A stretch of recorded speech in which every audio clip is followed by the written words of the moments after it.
Jadi Sobat tadi yang bisa menjadi mungkin apa banget. Bagaimana kabarnya anak-anak? Alhamdulillah baik. Karena tadi untuk pelajaran pertama kalian sudah benar semua. Jadi untuk pelajaran kedua doa itu mewakili. Jadi apa langsung aja mengaksen kalian. Jadi yang hari ini yang tidak hadir siapa? Dan cepat aja ketuanya Yudi. Yang tidak masuk siapa hari ini? Tidak ada, masuk semua. Alhamdulillah masuk semua.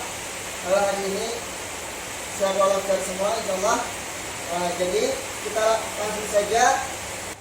Jadi hari ini Bapak ingin menjelaskan biar kalian lebih ingatnya itu lebih kuat. Nah, gitu kan? Jadi Bapak misalkan seperti ini. Nah, kalian melihat orang ketika kesusahan. Melihat orang yang kesusahan. Nah,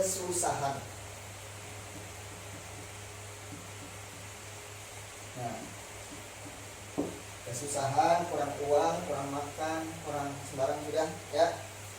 Pasti apa yang pertama kali dia pikirkan kalau sebagai seorang muslim? Apa? Menolong, mendoakan, Membantu. Ada yang membantu, ada yang mendoakan. Ini kan untuk orang lain. Untuk orang lain kan? Ya. Tetapi kalau untuk diri sendiri apa? Kalau kita susah, apa yang kita lakukan? Istighfar, minta tolong. Minta tolong ya. Terus apa lagi? Yuk. Minta doa. Minta doa ya. Nah, cukup sampai sini. Nah, dari sini ini sudah masuk ke pikiran kita sebenarnya, ya. Nah, ketika kesusahan kita ada yang istighfar. Istighfar itu bisa dilakukan ketika kita sedang santai juga bisa, ya. Santai kita duduk-duduk bisa istighfar, astagfirullah, astagfirullah.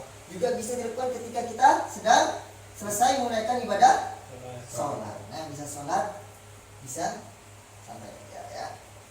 Nah, di dalam sholat. Nah, di dalam sholat ini ada apa aja, Pak? Dalam sholat. Ketika kita setelah selesai sholat ada zikir. Nah, zikir. Di dalam zikir juga ada doa. Nah, inilah materi kita.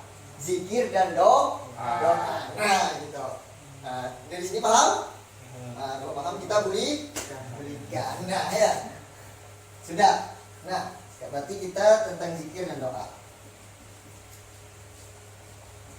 Nah, untuk hari ini Bapak ingin menjelaskan cuma mungkin kada banyak-banyak ya tentang pengertiannya saja dan tata cara. Kalau zikir itu berasal dari apa? Dakar ya, jangan dibaca ya, jangan dimatikan pokoknya ya, harus dibaca semua. Dakar ya, dakar ya huruf zikron ya.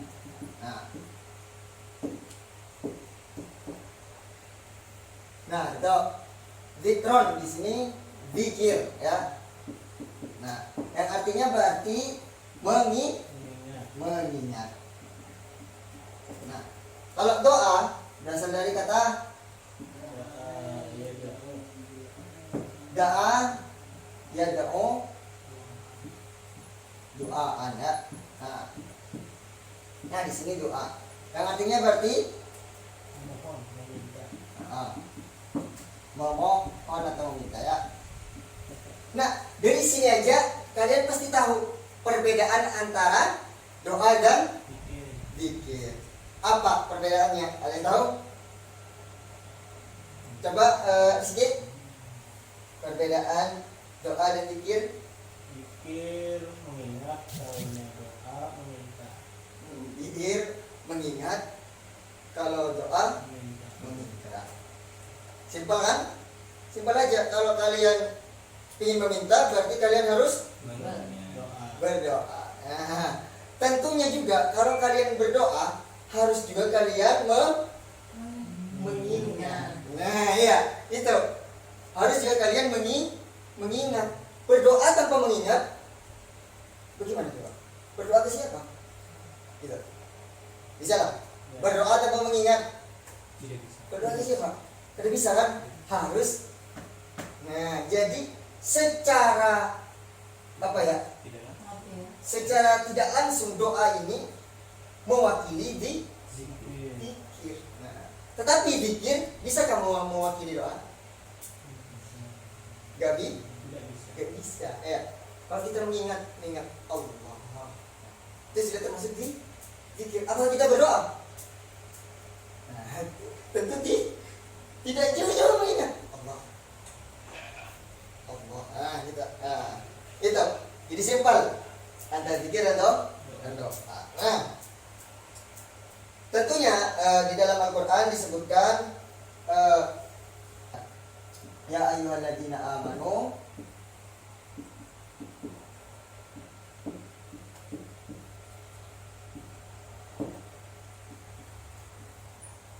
amanu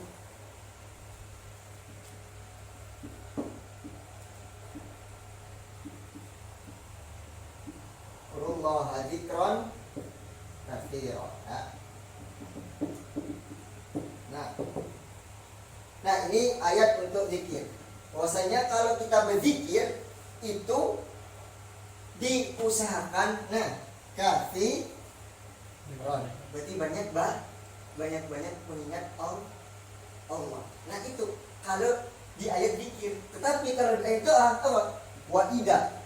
Nah, sa'alaka ibadi fa inni qarib. Nah, coba apabila kalian meminta. Nah, apabila kalian meminta kepadamu, ya Allah, ya. Nah, kalau kalian meminta kepadamu, Allah, ibadi hamba-hambanya. Berarti yang meminta ini hamba-hambanya. Bahwasanya kalau kita meminta kepada Allah, lihat, fa ini sungguhnya Allah itu, aku kata Allah, qaribun. Di sini sudah ada meminta kan? Meminta. Berarti kalau meminta termasuk doa. Nah, itu. Berarti doa yang meminta. Nah, di sini ayatnya sudah dijelaskan bahwasanya meminta. Bahwasanya Allah dekat. Berarti orang besar harus meminta. Nah, gitu. Nah, ini di dalam ayatnya pengertiannya secara simpel aja. Ini pengertian zikir dan doa. Jadi kalian harus tahu secara simpel apa itu zikir dan doa, baik secara istilah maupun bahasa, ya. Nah, itu. Nah, dan yang kedua tata caranya. Nah, tata caranya juga disebutkan di dalam Al-Quran. Ya, bagaimana tata cara berzikir dan berdoa.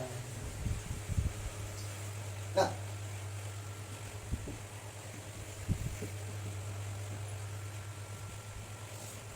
saya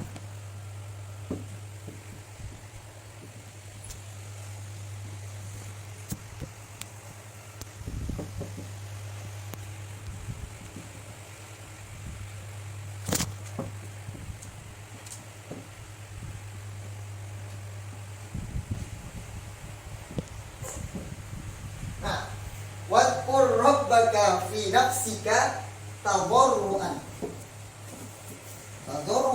wa khifyatan. Nah, wa dunal jahri minal qawli bil wudu'i wal asal, ya.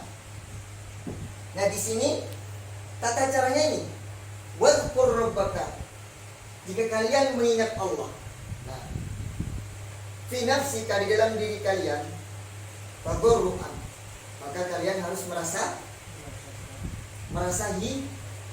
hina, ya, merasa hina, wahidatan dan takut.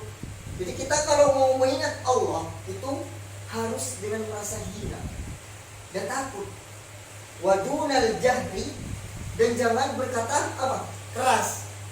Nah, ini jangan berkata keras ini bisa oleh kalau sekarang kita ada di Martapura, Pak, banyak yang kalau bagian ada satu kelompok, kalian kada perlu tahu banyak kelompok dulu karena masih MTS. Kalau di lain-lain kelompok, banyak kelompok ini dijadikan dalil bahwasanya wadunal jahri, jangan berkata keras, berarti jangan berdoa itu sampai keras-keras suaranya, dengan keras. Nah, dengan berumit bersama-sama kerasnya ini dijadikan dalil wadunal jahri. Nah, itu minal qauli, dan jangan keras minal qauli dari suara. Nah, dari perkataan. Nah, tapi kalau kita kan di sini wadunal jahri bukan diartikan seperti itu. Diartikan wadunal jahri maksudnya perkataannya itu keras, tidak sopan maksudnya gitu. Nah, dari perkataan itu tidak sopan dalam minta Allah itu. Maksudnya gitu. Nah, bukan yang keras pakai mic, bukan. Bil wudu'i, baik di pagi hari maupun di petang hari ya. Nah, itu. Ini tata caranya. Nah, tata caranya dalam berzikir maupun doa, masuk juga di dalam doa. Kita harus merasa hina, ya, merasa hina dan tak. Nah, sekarang Bapak ingin membagi kelompok. Nah, membagi kelompok di antara kalian. Jadi kelompoknya itu kalian tadi sudah mendengarkan penjelasan Bapak antara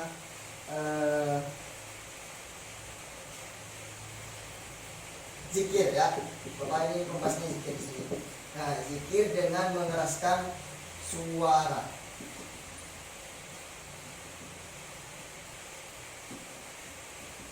Nah, ini mau bagi dua. Yang dua di sini Yudi sama Ja'far ini pro, yang dua ini Rizky sama satunya ya Aufa, mungkin ada kelihatannya di belakangnya. Nah, itu yang kontra ya, pro dan kontra. Kalian diskusikan dulu, Bapak kasih waktu 1 menit. Nah, pro dan kontra jadi 2 saja alasannya ya, dan banyak-banyak. Nah, 2. Nah, gua kasih waktu 1 menit. Nah, mulai dari sekarang.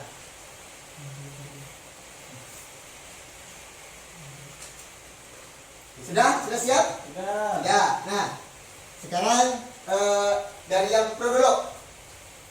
Dari yang pro, zikir mengeraskan suara. Kenapa kau dibolehkan? Membangkitkan semangat, Pak. Membangkitkan Semangat.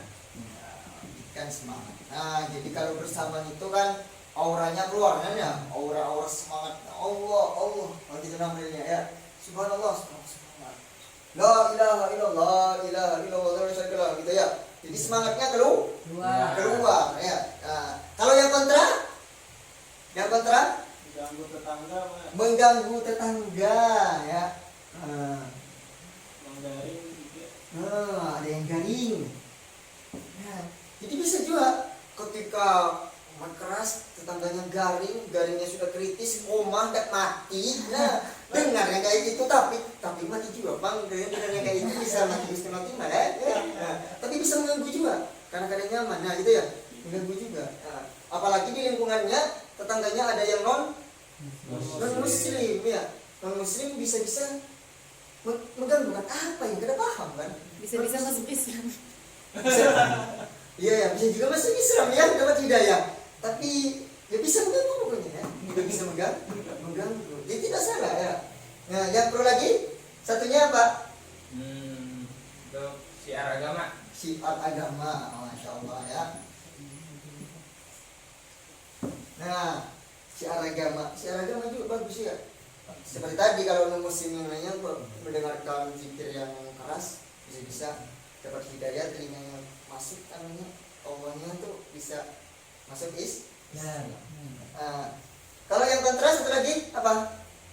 Lebih khusyuk zikir di dalam hati, Pak. Oh, di dalam hati ya, lebih khusyuk ya. Nah, ya juga betul. Kalau kita lihat di banyak misalnya kalau berzikir terlalu semangat jadinya cuma di mulut ya, tapi di hatinya lain ya, cuma keras saja. Tapi di hatinya, nah, itu ya bisa juga masuk ya. Nah, jadi dari sini kalian bisa memahami sebetulnya ya. Memahami ada baik dan ada buruknya juga ya. Nah, tetapi tinggal kalian hidup di mana gitu. Kalau hidup di kalangan yang tidak membaca secara keras, maka kalian harus tahu juga bahwasanya ya tidak apa juga untuk tidak membaca keras ya, dengan dalil yang tadi. Kalau yang tadi wadunal jahri itu kan jangan membaca keras, mungkin secara teks saja ya, dia mengartikan secara teks, tidak secara tafsirnya ya, teks biasa saja. Letterlock modelnya, letterlock itu teksnya aja yang dibaca begitu diartikan. Nah, tetapi kalau kalian hidup di lingkungan yang sudah membaca seperti itu ya, seperti itu dibolehkan. Nah, itu ya. Jadi tidak ada yang salah dan tidak ada yang tidak ada yang salah modelnya ya, tidak ada yang benar juga ya, semuanya benar ya. Nah, tergantung kita hidup di lingkungan yang mana. Nah, jadi hari ini ada yang ditanyakan? Sudah cukup? Cukup. Alhamdulillah. Untuk hari ini kita bisa sedikit memahami tentang zikir dan doa ya. Jadi untuk pertemuan berikutnya mungkin kita lebih ada juga tentang manfaatnya kita bahas juga, mungkin secara sekilas saja untuk minggu depan, tapi tidak banyak yang Bapak jelaskan tentang itu karena masuk ke materi yang berikutnya. Nah, jadi untuk kalian bisa lebih memahami juga, kalian di tempat kalian itu masih beda-beda. Ada yang la ilaha illallah dulu, bertahlil dulu ya, ada yang langsung istighfar dulu ya. Nah, itu beda-beda, kalian pahami dulu, hafalkan dulu doa-doanya ya. Nah, di buku juga sudah ada di halaman 64 itu juga ada doa-doanya apa saja yang dibaca. Nah, jadi itu dasar pelajaran buat kalian. Bapak tutup, pokoknya intinya kalian harus semangat belajar dan terus tuntut ilmu sampai kemanapun ya, sampai mati pun terus kalian tetap tuntut ilmu. Semangat ya. Semangat. Udah Bapak tutup dengan bacaan doa kafatul majlis. Subhanakallahumma wa bihamdika asyhadu an la ilaha illa anta astaghfiruka wa atubu ilaik. Assalamualaikum warahmatullahi wabarakatuh. Waalaikumsalam.